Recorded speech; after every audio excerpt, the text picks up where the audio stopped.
Assalamualaikum warahmatullahi wabarakatuh.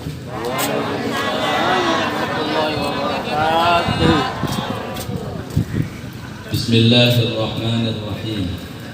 Alhamdulillahi rabbil alamin. Wassallallahu wasallama ala sayyidina wa habibina wa maulana Muhammadin sallallahu alaihi wasallam wa ala alihi wa sahbihi ajma'in. Subhanaka la ilma lana illa ma 'allamtana innaka antal alimul hakim. Rabbi shrah li sadri wa yassir li amri wa hlul 'uqdatam min lisani yafqahu qawli wa saddid lisani wa hdi qalbi bi haqqi Muhammadin sallallahu alaihi wasallam. Allahumma anfa'na bima 'allamtana wa 'allimna ma yanfa'una wa zidna 'ilman wa yaqina. Alhamdulillah ala kulli hal wa na'udzu billahi min hali ahli nar. Allahumma rzuqna fahman nabiyyin wa hifdzal mursalin wa ilhamal malaikatil muqarrabin. Allahumma akrimna bil ilmi وزينا بالحلم وأكرمنا بالتقوى وجملنا بالعافية برحمتك يا أرحم الراحمين.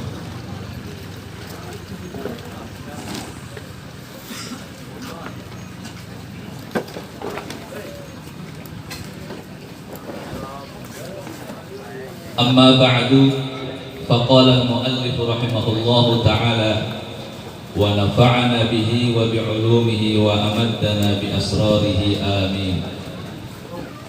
وأما الوضوء والصلاة فهو لازم فلا جرم أن من توضأ ولم يصلي كان مؤديا أمر الوضوء وكان عقابه أقل من عقاب من ترك الوضوء والصلاة جميعا. Wa ammal wudu lan anapun utawi wudu was-salat lan salat fa huwa maka utawi wudu lazimun ikang mesti.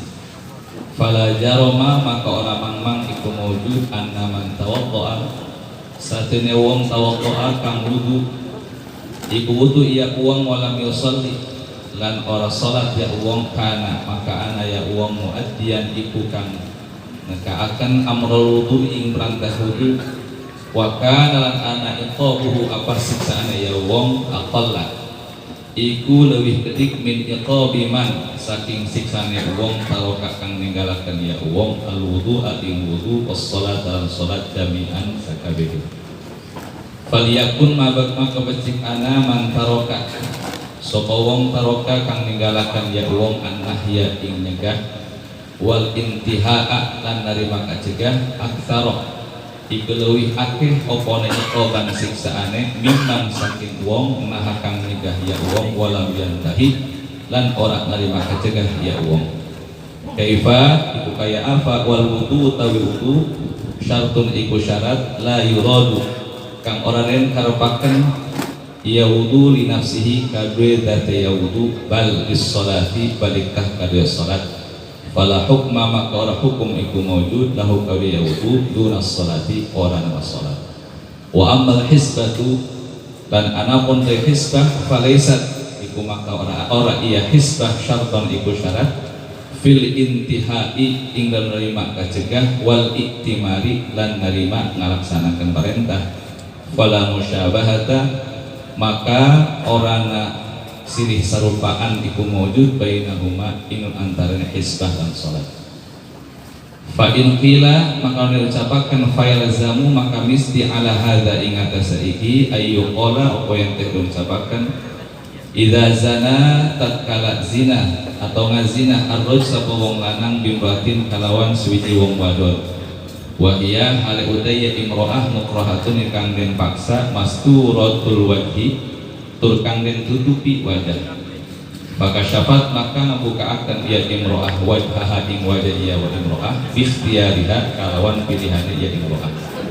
Fa akhadha maka tumandang arroj sapa wong lanang yahtasibu iku marentahaken atau kaya hisbah ya rajul fi asna'iz zina ing tengah-tengah zina wa yaqulu dan ngucap ya rajul anti utawi sira wedon mukrahatun ingkang den paksa fi zina ing zina wa mukhtaratun lan kang milih-milih fi kashfil wajib ing dalam membuka wajah li ghairi mahramin kadue saliyane mahram wa ana lan ana utawi isun ghairu mahramin iku orang mahram laki kadue sirawedon fasturi maka nutupi sirawedon wajhati ing wajah sirawedon fahadha maka utawi ihtisabun syani'un iku gawe hisbah kang ala yastankiruhu kang bilang-bilang inkar ing ya ihtisab qalbu kulli aqilin apa atine saban-saban kang berakal wa yastashni'uhu lan ngabilang-bilang banget goreng ing ya ihtisab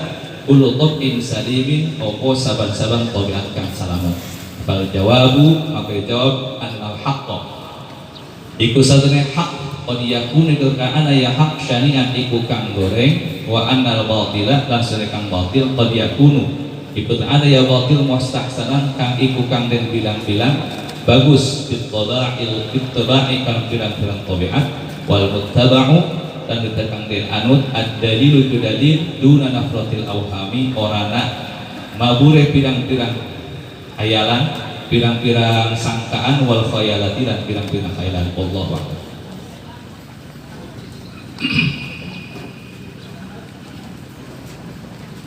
Yang sama kita hormati dan kita muliakan segenap para habaib, para alim ulama, para kiai, wabil khusus yang sama kita hormati dan kita muliakan Sohibul Fadilah, guru kita, penasehat daerah DPD FPI Provinsi Banten, Al-Mukarram Al-Muhtaram A.A.K. Haji Muhammad Fakhrazi Al-Julani, mata'anallah fi tuli hayati.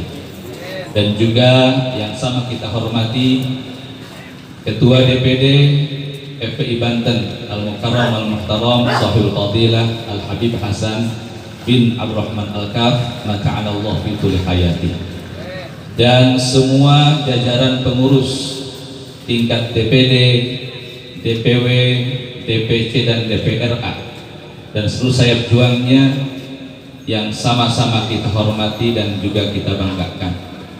Tak lupa secara khusus dan istimewa yang sangat kita muliakan para alim ulama Majelis Syuro FPI Banten, baik para pengurusnya maupun para anggotanya yang alhamdulillah pada kesempatan yang mulia ini hadir di tengah-tengah kita. Juga tak lupa para bapak, para ibu semua, para santriat dan santriyin yang juga hadir pada pengajian yang berkah ini. Mudah-mudahan kita semuanya di siang menjelang sore ini senantiasa mendapatkan curahan ampunan rahmat dan ridhonya Allah Subhanahu wa taala. Amin ya Allah ya rabbal alamin. Juga tak lupa salam penghormatan kami kepada para ikhwan-ikhwan dari ormas yang lain yang hadir pada kesempatan yang berbahagia ini, juga para aparat baik sipil, TNI maupun Polri yang juga ikut serta menghadiri pengajian ini.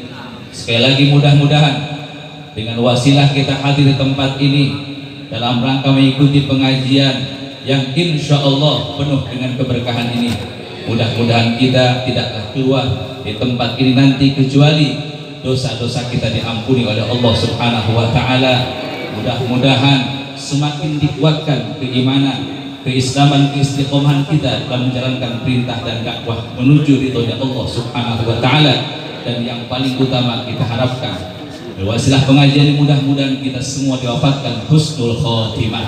Amin ya Allah ya rabbal alamin. Insyaallah juga akan hadir di tengah-tengah kita guru kita yang mulia, Ketua Umum DPP Front Perusahaan Islam yang mulia Sahibul Fadilah Al-Mukarram Al-Muhtaram Al-Habib Muhammad Al-Attas. Insyaallah di perjalanan satu kemuliaan untuk kita semua yang hadir pada kali ini, bahwa guru kita, pimpinan kita dari pusat akan ikut serta hadir, bukan cuma sebagai ketua umum, tapi beliau juga seorang ulama dan dzurriyyahnya Rasul sallallahu alaihi wasallam. dengan hadirnya dzurriyyah Rasul, apalagi seorang ulama, apalagi yang istiqomah di dalam keulamaannya, maka insya Allah hadirnya saja bisa menjadikan keberkahan buat kita semua. Makanya satu keberuntungan pada hari ini, pada siang ini, menjelang sore ini kita semua bisa berkumpul di sini. Alhamdulillah. Para jamaah semua, baik, untuk mempersingkat waktu dan kita memanfaatkan waktu yang sangat sempit ini, kita lanjutkan pembahasan kita masih di dalam masalah syarat muhtasib, yaitu syarat orang yang melakukan hisbah.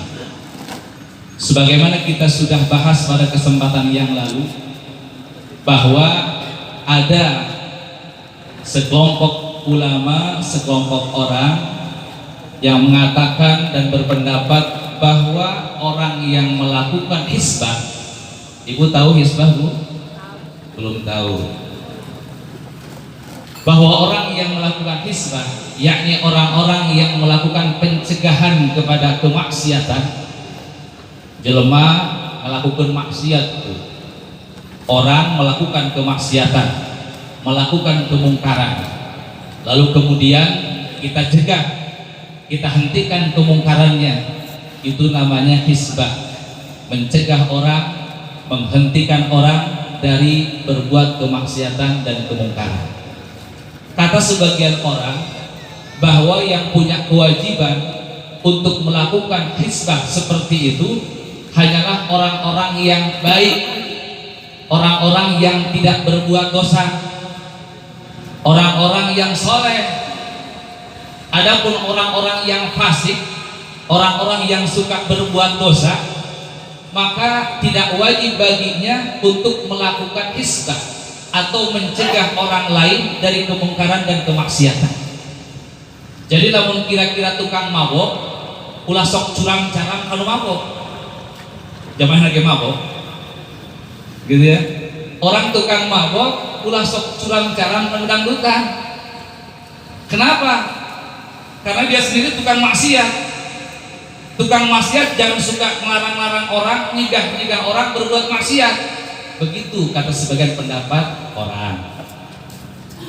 Apakah itu benar? Nah, pendapat ini sudah kita kemarin itu dibantah oleh Imam Al-Ghazali bahwa itu adalah salah. Lalu yang benar yang bagaimana?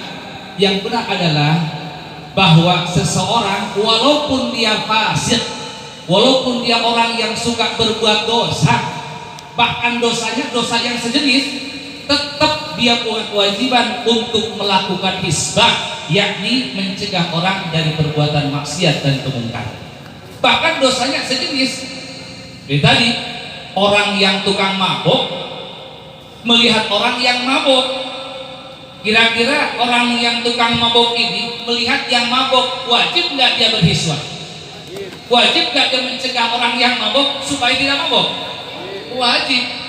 Paling cuma diomongin doang. Paling cuma diomongin doang. Ngapain lu nyegah-nyegah mabok, lu juga mabok? Paling begitu. Adapun urusan kewajiban, tetap orang walaupun dia berbuat fasik, walaupun dia berbuat maksiat, bahkan maksiatnya yang sama, tetap ketika dia melihat kemungkaran, kemaksiatan, walaupun sama kemaksiatannya, tetap dia berkewajiban untuk menghentikan kemaksiatan itu.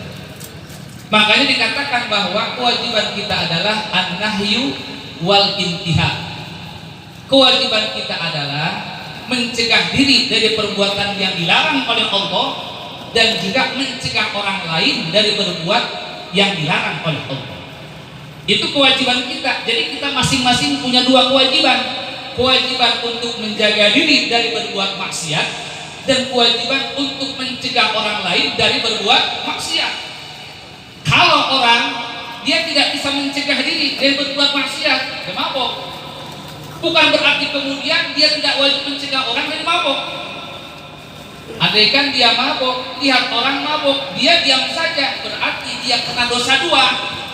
Dosa tidak menjaga dirinya dari hal yang diharam, dan dosa tidak mencegah orang lain dari hal yang diharamkan oleh Allah. Ini dosa dua, Bu. Paham Bu ya? Ini mah biasa lebih gak dari laki-laki mah. Bu ya? Pak, kira-kira paham ya? Jangan lagi kita beranggapan bahwa tukang maksiat ulah sok larang-larang cuma maksiat, nggak ada. Kata Imam Ghazali yang benar adalah walaupun dia fasik, walaupun dia pendosa, tetap ketika dia melihat orang lain berbuat maksiat, berbuat mungkar, wajib bagi dia untuk mencegah orang tersebut dari kemaksiatannya.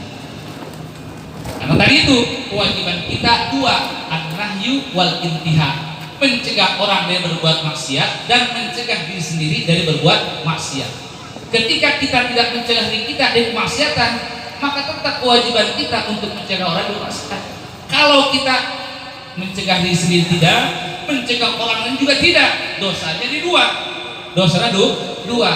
Eta mah urang mencegah diri tidak, tapi mencegah orang lain. Dorakan hiji. Apa dosanya? Dosa tidak intihar, tidak mencegah diri, tidak menjaga dari perbuatan maksiat. Yang bagus itu kitanya tidak melakukan maksiat, dan ketika orang lain berbuat maksiat, kita cegah mereka, kita hentikan mereka dari kemaksiatannya. Itu baru yang paling utama. Betul apa tidak? Betul apa tidak? Jadi jangan sampai terpengaruh oleh pendapat sebagian orang mengatakan, "Geus, sok suci lah orang yang melarang maksiat, urus banget, udah urus aja di sendiri, nggak usah urus orang lain." Ini seperti benar tapi menyesatkan. Kalau andaikan orang itu dia punya hak melakukan hisbah, bila mana dia tidak berbuat dosa, maka kayak-kayaknya ini kemaksiatan tidak akan ada yang bisa mencegahnya. Bisa-bisa dibiarkan terus. Kenapa? Saya malu masa loba doraka, jangan bisa tinggal kemaksiat. Kan begitu nantinya. Akhirnya nanti kemaksiatan akan terbiarkan. Kemaksiatan lama-kelamaan akan semakin banyak. Ini salah satu pemikiran yang menyesatkan. Jadi sekali lagi menegaskan bahwa kewajiban untuk mencegah orang lain dari berbuat maksiat bukan saja kepada orang yang baik, bahkan termasuk kepada orang fasik sekalipun, orang yang berbuat dosa sekalipun, dia tetap berkewajiban untuk mencegah orang lain dari kemaksiatannya. Paham atau tidak? Betul apa tidak? Siap berhisbah? Siap kita berhisbah? Betul. Takbir. Sallu ala Muhammad. Allahumma shalli wa alaihi wa ala alihi. Di sini ada satu pembahasan yang unik. Kata beliau, bila mana ada satu orang laki-laki menzinahi satu orang perempuan atau dipaksa, diperkosa, menzinahi satu perempuan, dan perempuan ini kondisinya wajahnya tertutup pakai hijab, pakai apa, cadar. Kemudian ketika dipaksa untuk zina, ketika melakukan zina, tiba-tiba si perempuan ini membuka hijabnya, membuka penutup wajahnya, membuka cadarnya. Lalu kata si laki-laki yang menzinahinya ini, dia bilang, dia sedang berzina, sedang menzina perempuan itu. Si perempuan ini tiba-tiba membuka penutup wajahnya, membuka cadarnya. Dia katakan kepada si perempuan ini, kamu ini dipaksa olehku untuk berzina, tapi kamu tanpa paksaan membuka cadarmu sendiri. Zina haram tidak? Haram tidak zina? Jelas haram. Perempuan di hadapan laki-laki yang bukan mahramnya, terbuka semua ini. Ini ngomong lagi di Arab nih ngomongnya. Membuka wajah di hadapan laki-laki yang bukan mahramnya, hukumnya haram apa halal? Haram juga kan? Zinanya haram, tapi dia melakukan itu dipaksa. Dia tidak ingin berzina si perempuan ini, tapi dipaksa berzina. Dia lakukan perzinahan, sesuatu yang diharamkan. Kemudian ketika berzina, dia buka wajahnya, dia buka cadarnya, penutup wajahnya, yang padahal itu juga diharamkan. Cuma membuka wajahnya tanpa paksaan si laki-laki. Dia sendiri yang membuka wajah. Zinahnya dipaksa. Membuka wajahnya, membuka penutup wajahnya kehendak sendiri. Maka kata si laki-laki ini, zinahnya betul kamu saya paksa, tapi kamu buka wajahmu, buka penutup wajahmu, itu keinginan kamu, bukan aku yang ingin. Dibilang aku ini bukan mahram buat kamu. Ini si laki ini zina, bilangnya begitu. Pasti kita akan menganggap ini cerita gila laki begitu abadnya, setengah-setengah. Dia bilang, kenapa kamu buka wajahmu, buka penutup wajahmu? Aku ini laki-laki yang bukan mahram bagi kamu, tutupi wajah kamu. Zinanya jalan, zinanya jalan. Dia bilang, ini kamu membuka wajah haram buatku. Aku ini laki-laki bukan mahrammu, kamu nggak boleh membuka wajahmu padaku. Tutup wajahmu. Nah, ini orang sedang melakukan zina, tapi dia sempet-sempetnya berhisbah. Dia sedang berzina, melakukan sesuatu yang luar biasa diharamkannya, tapi di saat melakukan kemaksiatan yang luar biasa ini, sempet-sempetnya dia melakukan hisbah, melarang si perempuan ini untuk tidak membuka penutup wajahnya. Alasannya karena aku laki-laki yang bukan mahram kamu. Unik juga ya. Kasus begini unik. Pasti orang-orang yang mendengar tentang ini mengatakan bahada ihtisabun syani'un. Model begini nih, hisbah begini, hisbah yang syani', yang jelek ini begini. Pasti kita akan mencibir kan? Sekurang tete jelema laki bolon, ya nggak hisbah Allah, tapi dia sendiri melakukan kemaksiatan yang lebih dari itu. Pasti akan begitu kan? Bahkan yastankiruhu qalbu kulli akilin, hatinya orang-orang yang punya akal pasti ingkar dengan perbuatan laki-laki ini. Wa yastashni'uhu kullu tab'in salim, orang yang punya tabiat yang selamat, yang normal, pasti menganggap jelek dengan perbuatan hisbahnya si laki-laki ini. Pasti mencela. Dosa besar yang jelas dosanya, jelas haramnya kamu lakukan, bahkan maksa. Sementara dosa yang tidak seberapa sama-sama haram, malah kamu menghisbahnya. Pasti ini apa kamu hisbah macam apa ini? Pasti begitu orang akan mencibirnya. Lalu bagaimana kata Imam Ghazali? Hal jawab, anal haqqa qad yakunu syani'an wa annal batila qad yakunu mustahsanan bittiba'i. Nah, ini yang perlu kita garis bawahi. Kasusnya dicontohkan tadi, tapi ini menjadi kaidah buat kita semua. Kata beliau, anal haqqa qad yakunu syani'an. Sesungguhnya kebenaran kadang-kadang terkesan oleh orang dipandang jelek. Sesuatu yang hak kadang-kadang kesannya dipandang orang-orang itu jelek. Wa anal batil qad yakunu mustahsanan bittiba'i. Kadang-kadang sesuatu yang batil, sesuatu yang salah dipandang bagus oleh tabiat sebagian orang. Sesuatu yang hak kadang-kadang dipandang jelek, sesuatu yang batil kadang-kadang dipandang baik. Betul apa tidak? Kira-kira yang begitu banyak apa tidak? Banyak apa tidak? Kayak kegiatannya FPI yang selalu sensitif ketika melihat kemungkaran dan kemaksiatan, nggak bisa diem, mesti saja dia bergerak. Itu kadang-kadang orang mencibir, lah FPI sok suci, ya, sok merasa lebih mulia. Begitu kita sering mendengarnya. Sok merasa lebih mulia, nyegah orang dari kemungkaran kemaksiatan, sok suci. Begitulah kadang-kadang kebenaran itu dianggap buruk oleh sebagian orang berdasarkan tabiatnya. Kadang-kadang sesuatu yang batil, sesuatu yang salah justru dianggap baik sesuai dengan tabiatnya. Lalu yang mesti kita ikuti yang mana?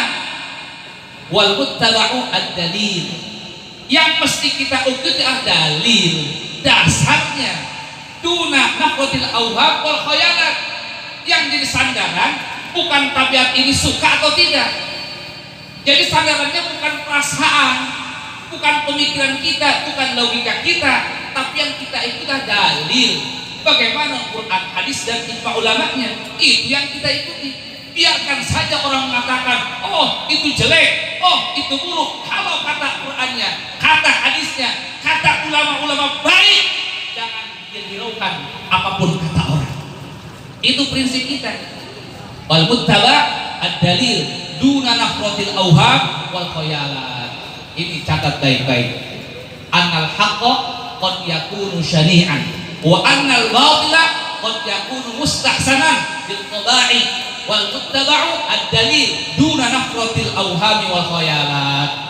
Kadang-kadang orang ngomong begitu hanya dasarnya khayalan mereka, wahamnya mereka yang tidak ada dasarnya sama sekali. Sok-sokan mereka tahu, sok bisa. Mereka anggap orang yang berhisbah itu orang yang sok suci, orang yang merasa sok mulia. Kata siapa? Mereka sudah suudzon kepada kita. Dia katakan orang yang hisbah itu orang yang sok suci. Dia katakan orang yang hisbah itu orang yang merasa mulia. Kata siapa? Kita sudah dididik oleh guru-guru kita bahwa kita melakukan hisbah itu bukan karena kita merasa suci, betul tidak?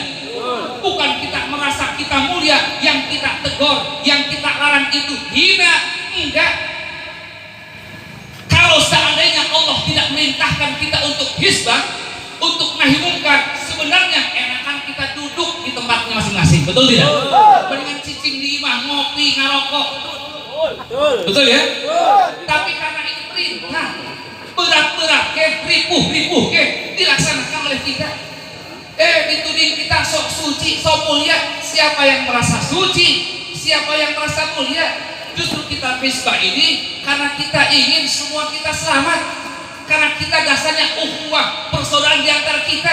Kita punya hak urusan di antara sesama kaum muslimin. Yang kata Nabi, tidak boleh di antara kita kaum muslimin saling membiarkan ketika yang lain berbuat maksiat. Jangan dibiarkan. Kenapa? Seseorang yang berbuat maksiat dan dia akan terjatuh dalam neraka. Kalau kita biarkan, namanya kita tidak merasa bersaudara, namanya kita tidak sayang. Justru ketika kita ingatkan dia, kita cegah dari berbuat maksiat, itu karena sayangnya kita agar dia tidak masuk neraka. Jadi ibu, bapak, jangan terpengaruh oleh kata-kata orang bahwa kata hisbah itu orang yang sok suci, orang yang sok merasa mulia. Na'udzubillahi min dzalik. Siap berhisbah? Siap berhisbah? Siap istiqomah? Siap ibu pondok ulama dan habaib kita istiqomah? Betul? Takbir! Sallu ala Muhammad. Allahumma salli wa sallim wa barik alaihi wa ala alihi. Demikian yang bisa Al-Fakir sampaikan, mudah-mudahan ada manfaatnya. Jadi walaupun kondisinya ruwet kata bos kita, ruwet katanya begitu, tetap kita mah hisbah jalan terus, betul? Dakwah jalan terus, betul? Kalau perlu jihad fisabilillah juga jalan terus, betul? Alhamdulillah. Mohon maaf bila ada kata-kata yang tidak berkenan atau kata-kata yang salah.